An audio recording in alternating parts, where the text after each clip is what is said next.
Assalamualaikum warahmatullahi wabarakatuh. Seluruh semuanya yang dirahmati oleh Allah Subhanahu wa Ta'ala, alhamdulillah wa syukurillah kita dapat berjumpa kembali, tentunya masih di channel Simo SDSN. Dengan saya Bang Simo, dan di dalam kesempatan kali ini saya akan membukakan kajian air mata taubat yang berfungsi untuk memadamkan api neraka. Dan di sini saya akan membahas bagaimana kita bisa mendapatkan ataupun melakukan taubat, yang kita bisa mengkaji tentang seperti apa air mata taubat ini. Air mata taubat yang memang bisa memadamkan api neraka, dan bagaimana kita bisa mendapatkannya dengan alasan ataupun kajian yang secara jelas benderang. Di sini sebenarnya taubat itu penting dilakukan oleh seseorang ketika kita memiliki kesalahan kepada Allah Subhanahu wa Ta'ala. Kita melanggar larangan Allah. Dan di sini adakah saudaraku semuanya yang sudah pernah melakukan taubat dan sampai menitihkan air mata? Ketika kita taubat dan di situ kita mampu untuk terbuka secara batin kita, maka pasti kita akan bisa mampu menitihkan air mata. Air mata taubat yang sebenar-benarnya, bukan air mata yang dibikin. Jadi murni dari batin nurani kita. Dan di sini saya akan memberikan tata cara bagaimana kita bisa mendapatkan ataupun melakukan taubat yang bisa mendapatkan air mata taubat tadi. Dan di sini pentingnya bagi seluruh semuanya untuk mulai membersihkan batin sehingga kita nanti dimudahkan untuk bertaubat.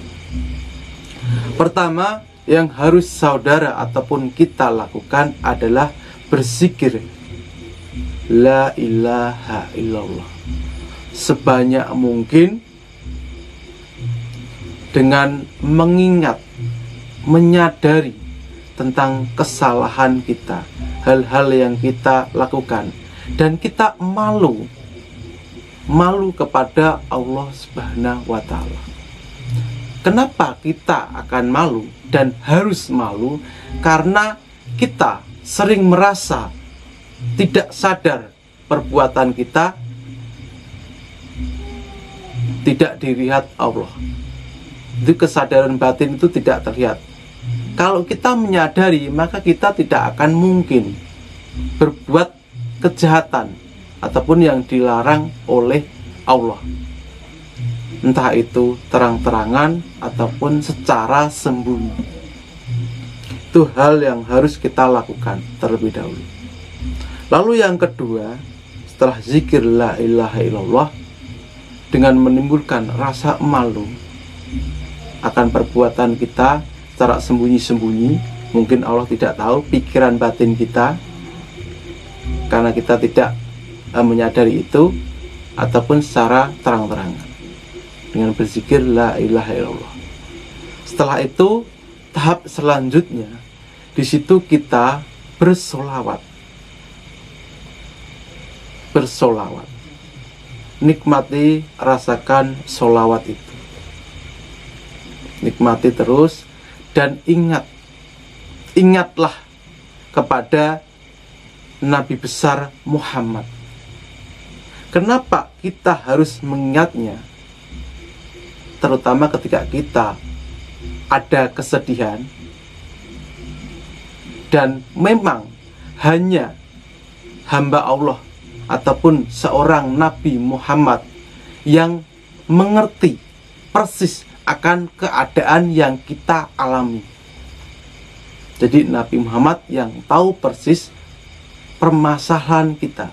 Jadi ketika ada seseorang yang mengatakan, saya mengetahui apa yang kamu rasakan, dan sebenarnya tidak terlalu mengerti, yang paling mengerti adalah Nabi Muhammad. Itu, jadi pengaduan juga kepada Nabi besar Muhammad dengan bersolawat. Lalu yang kedua, kita juga menimbulkan penghormatan kepada Nabi besar Muhammad.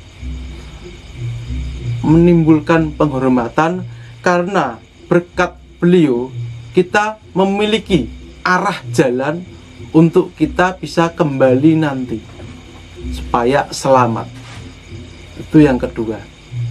Lalu yang ketiga, kita juga harus bisa menimbulkan kekaguman kepada Nabi besar Muhammad.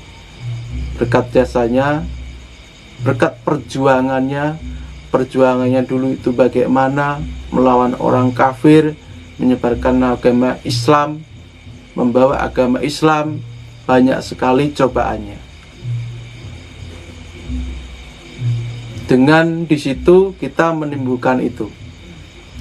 Lalu hal lain yang bisa saudara gunakan ataupun lakukan adalah satu, di situ sedulurku semuanya patut diingat bisa merasakan hal itu salah satu saja, enggak semuanya. Maka di situ sedulurku semuanya pasti akan menitihkan air mata taubat. Apapun masalah Anda, masalah kita semuanya, adukan itu kepada Allah, kepada Nabi besar Muhammad, karena Nabi Muhammad paling mengerti akan yang kita rasakan. Dan insya Allah menangis, sedih, gembira itu karena Allah, bukan karena seseorang.